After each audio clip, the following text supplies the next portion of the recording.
तो कहानी की शुरुआत में हमें बताया जाता है कि पूरे साउथ कोरिया में एक अजीब सा वायरस फैल गया है जिसमें लोग इन्फेक्टेड होकर एक दूसरे को भी इन्फेक्टेड कर रहे हैं। जितने भी बचे हुए लोग थे वो साउथ कोरिया को छोड़कर दूसरे देश जा रहे हैं। खैर अब इसके बाद हम सियोक नाम के एक आदमी को देखते हैं जो अपनी बहन और जीजा चुलमिन के साथ एक शिप की तरफ जा रहा था जो इन्हें दूसरे देश लेकर जाएगा। सियोक साउथ कोरिया की मरीन में कैप्टन है। रास्ते में इनकी गाड़ी के सामने एक आदमी आता है जो इनसे मदद मांगते हुए कहता है कि प्लीज हमें भी अपने साथ ले चलिए, लेकिन सियोक ने उसके कपड़ों पर खून देख लिया था इसलिए वो उसकी मदद नहीं करता।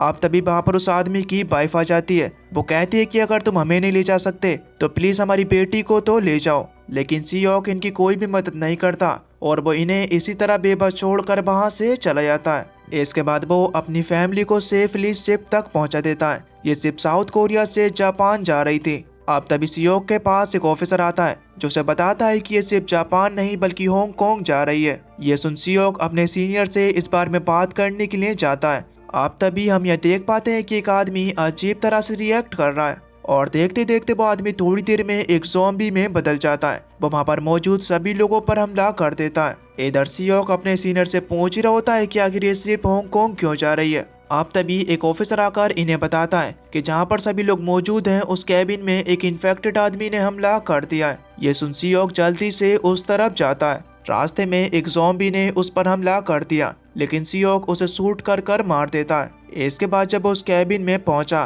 तो वो देखता है कि वहाँ पर सभी लोग ज़ॉम्बी बन गए, लेकिन उसकी बहन अभी तक इन्फेक्टेड नहीं हुई थी। वो अपने बेटे के पास ही बैठी हुई थी जो कि अब एक ज़ॉम्बी बन गया था। ये देखकर सियोक की आंखों में भी आंसू आ जाते हैं, लेकिन अब वो अपनी बहन को यहाँ से चलने के लिए कहता है पर उसकी बहन अपने बच्चे को छोड़कर यहाँ से जाना नहीं चाहती। इतने में एक ज़ॉम्बी सियोक पर अटैक कर देता है तो अब सियोक भी उन्हें मारने लगता है, लेकिन अब तभी वो देखता है कि उसकी बहन पर भी ज़ॉम्बीज़ ने अटैक कर दिया था। इतने में वहाँ पर चुलमिन भी आ जाता है जो कि बाहर खाना लेने के लिए गया था। सियोक जल्दी से गेट बंद कर देता है क्योंकि उसे पता था कि अगर वो ऐसा नहीं करेगा तो जितने भी बचे हुए लोग हैं वो भी मारे जाएंगे। चुलमिन अपने परिवार को खत्म होते हुए देखकर बुरी तरह रोने लगा और ये दर्द सियोक के अंदर भी था। खैर अब इसके बाद यहाँ से हमें 4 साल बाद हांगकांग का सीन दिखाया जाता है जहाँ आज कुछ गुंडे सियोक के पास आते हैं और उसे अपने बॉस के पास ले जाते हैं, जहाँ पर पहले से ही उसका जीजा चुलमिन भी वहाँ पर मौजूद था। बॉस इन सबसे कहता है कि तुम्हें यहाँ पर इसलिए लाया गया है क्योंकि तुम्हें पेनिनसुला में मौजूद एक ट्रक को लेकर आना है जिसके अंदर पूरे $20 मिलियन हैं। वहाँ पर ज़ॉम्बीज़ तो हैं लेकिन तुम्हें रात में जाना है। रात में ज़ॉम्बीज़ तुम्हें ठीक से नहीं देख पाएंगे। अगर तुम ये काम करोगे तो तुम्हें इसके बदले में पूरे $10 मिलियन मिलेंगे। अब क्योंकि इन सभी लोगों को पैसों की सख्त जरूरत थी इसलिए लोग हाँ कर देते हैं। इसके बाद ये शिप में सवार होकर पेनिनसुला की तरफ निकल गए। रास्ते में इनकी 4 लोगों की टीम बनाई जाती है जिसमें था सियोक, उसका जीजा चुलमिन और एक ओल्ड लेडी और एक और लड़का। बॉस का आदमी इन सभी को कुछ हथियार और 2 सैटेलाइट फोन देता है जिसकी मदद से लोग इनसे कांटेक्ट कर सकते थे। वो कहता है कि हम लोग तुम्हारा 3 दिन तक इंतजार करेंगे जब तक तुम ट्रक लेकर किनारे तक आ जाना।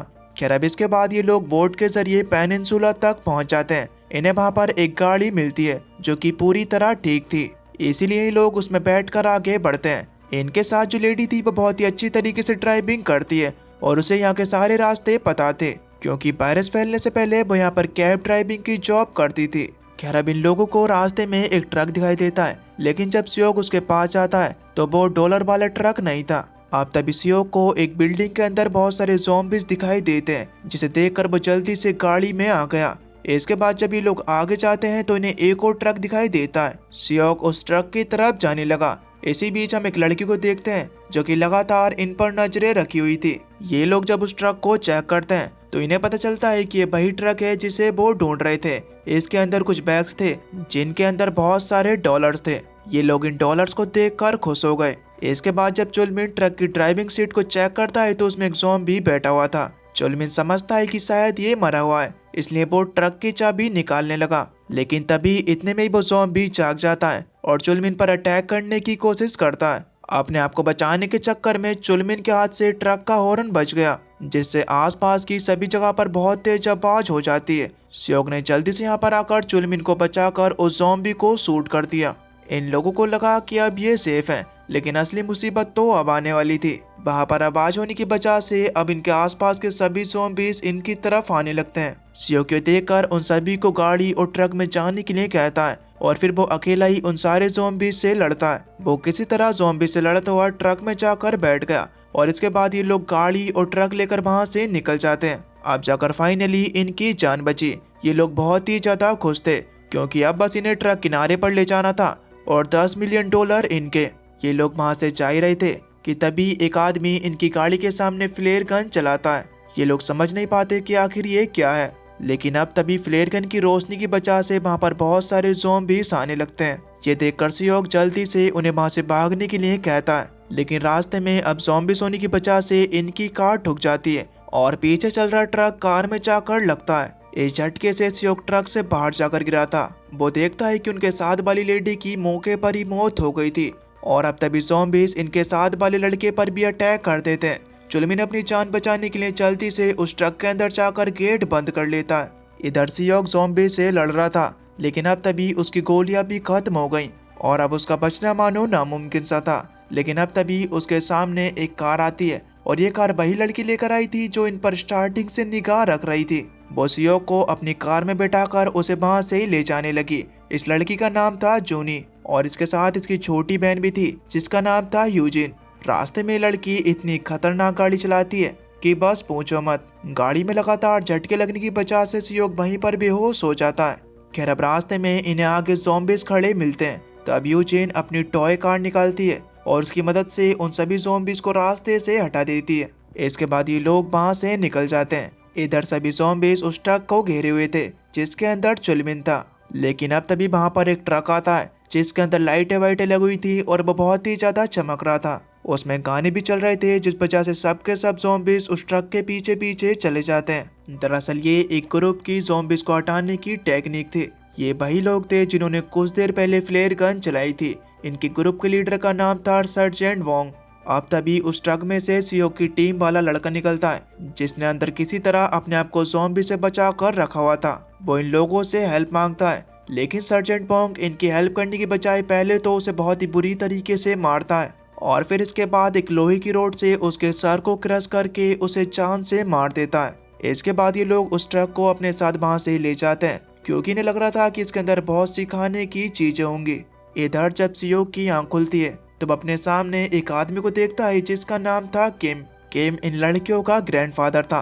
किम इनसे कहता है कि मैंने तुम्हें जिस काम के लिए भेजा था तुमने वो काम तो किया नहीं, बल्कि तुम उल्टा ही इसे उठा लाई। इसके बाद इन लड़कियों की मॉम भी वहां पर आती है। इसे देखकर मानो सियोक एकदम सुन्न रह गया। उसे याद आता है कि ये तो वही लेडी है जिसने 4 साल पहले उससे हेल्प मांगी थी, लेकिन उसने उसकी हेल्प करने से मना कर दिया था। लेकिन ये लेडी यहाँ पर सियोक को नहीं पहचान पाती। इसका नाम था मिनजुंग। मिनजुंग पूछती कि कहीं तुम यूनिट 631 से तो नहीं हो। तब सियोक कहता है कि मुझे नहीं पता कि आखिर ये यूनिट 631 क्या है, मैं तो हांगकांग से यहाँ कुछ लेने के लिए आया था। दरअसल यूनिट 631 वही लोग थे जिन्होंने सियोक के ट्रक को चुराया था।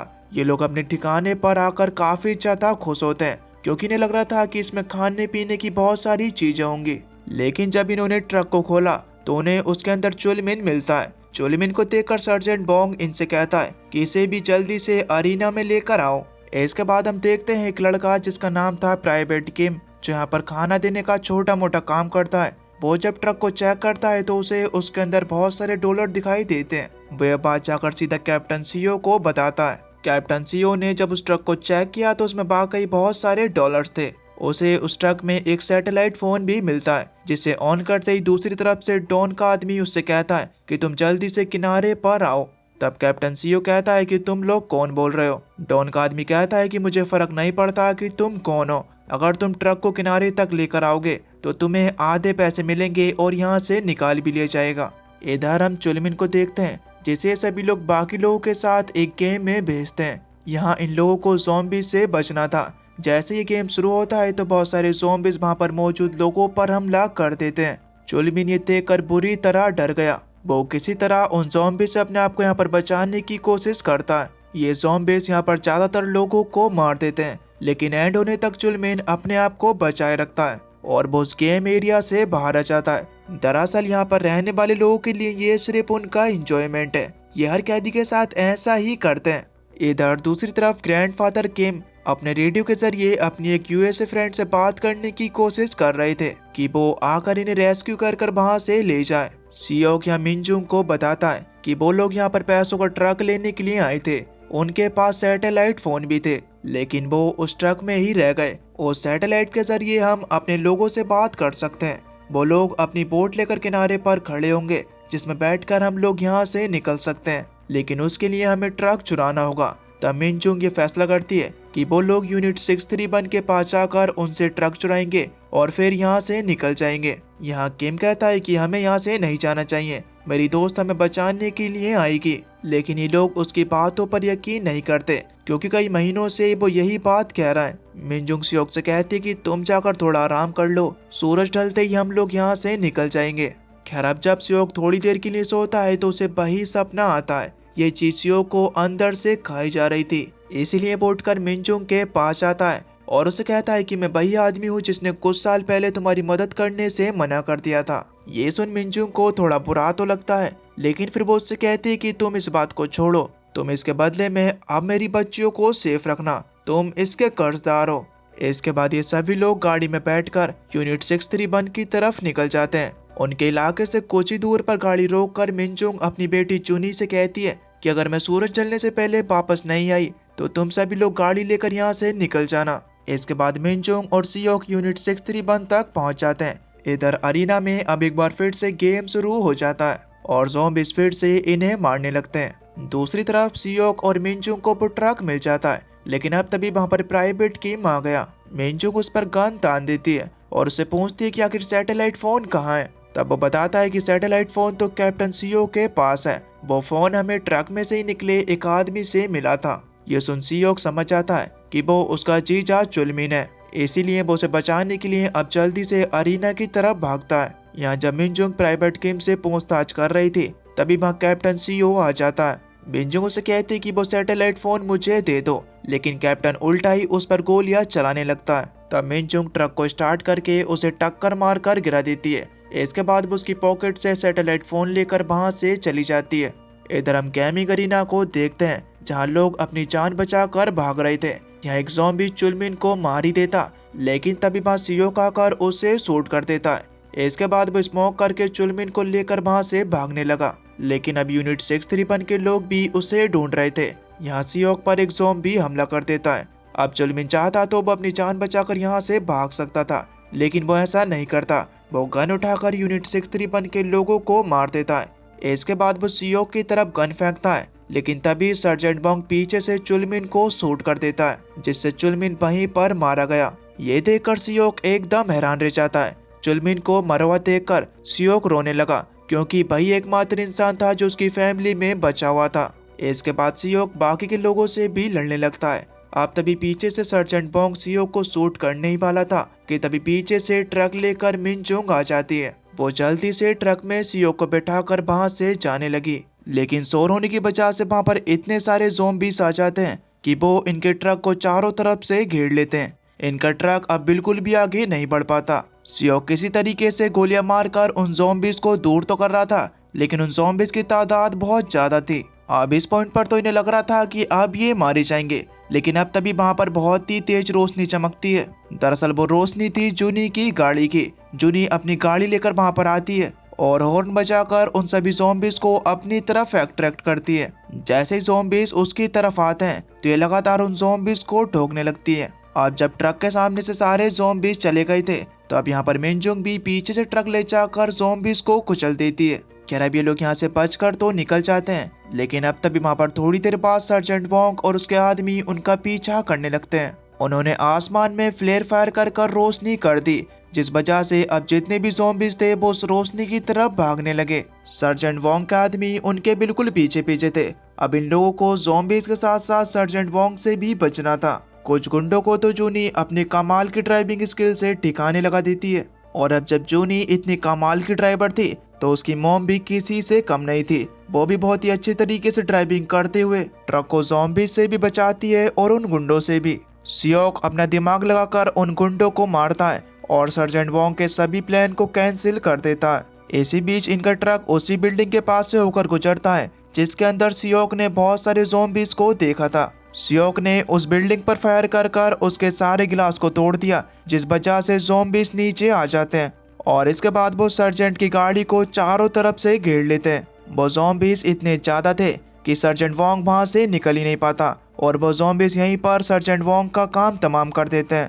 खैर अब इसके बाद ये लोग फाइनली किनारे तक पहुँचने वाले थे कि अब तभी वहाँ पर कैप्टन सीओ आ जाता है। वो जूनी की गाड़ी को ठोक कर उसे गन पॉइंट पर ले लेता है। वो उनसे कहता है कि चुपचाप मुझे सैटेलाइट फोन और सारा पैसा दे दो, वरना मैं इसे ठिकाने लगा दूंगा। यहाँ पर यूजीन अपने कार टॉय से कैप्टन सीओ का ध्यान भटकाने की कोशिश करती है। तब कैप्टन सीओ जूनी को तो छोड़ देता है, लेकिन अब उसने गुस्से में यूजीन पर गोली चला दी। तब ये देखकर यूजीन को बचाने के चक्कर में ग्रैंडफादर किम यूजीन के सामने आ जाते हैं, जिससे उन्हें गोली लग जाती है। मिनजुंग कैप्टन सीओ के ऊपर गोली चलाने ही वाली थी कि इससे पहले ही कैप्टन सीओ मिनजुंग के पैर पर गोली चला देता है।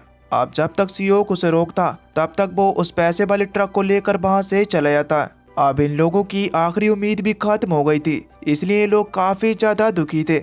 यहाँ पर कैप्टन सीओ काफी ज्यादा खुश था क्योंकि अब वो इस जगह से बाहर निकलने वाला है। इसके बाद वो किनारे पर पहुंचकर जैसे ही ट्रक को शिप पर पहुंचाता है तो वहां पर बॉस का आदमी अपनी गन से कैप्टन सीओ को भून देता है, क्योंकि उसे पता था कि उसे पैसे तो मिल ही गए तो इसे जिंदा ले जाने का क्या फायदा। लेकिन कैप्टन सीओ भी यहाँ पर किसी से कम नहीं था। वो मरने से पहले ट्रक को बैक गियर में लगाकर उसे पीछे ले जाने लगता है, जिससे शिप का गेट खुला ही रह गया और उस खुले गेट से अब बहुत सारे ज़ॉम्बीज अंदर आ जाते हैं। अंदर जितने भी लोग मौजूद थे वो ज़ॉम्बीज उन सभी को मार डालते हैं।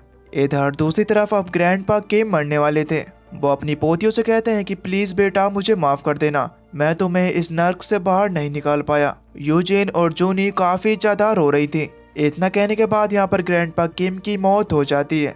लेकिन अब थोड़ी देर बाद मिनजुंग को आसमान में एक आर्मी का प्लेन दिखाई देता है और ये वही यूएस आर्मी वाले थे जिनसे ग्रैंडपा किम रेडियो के जरिए से कांटेक्ट करते थे। मिनजुंग सियोक से कहती है कि तुम्हें याद तो है ना, तुम पर अभी भी एक कर्ज है, चाहे कुछ भी हो जाए तुम किसी भी तरीके से मेरी बच्चियों को अपने साथ यहाँ से बाहर निकालोगे। सियोक जल्दी से उन दोनों बच्चियों को लेकर चौपर की तरफ भागता है। इधर मिनजुंग उनके पीछे जितने भी ज़ॉम्बीज आ रहे थे उन्हें मारकर उनका रास्ता साफ कर रही थी।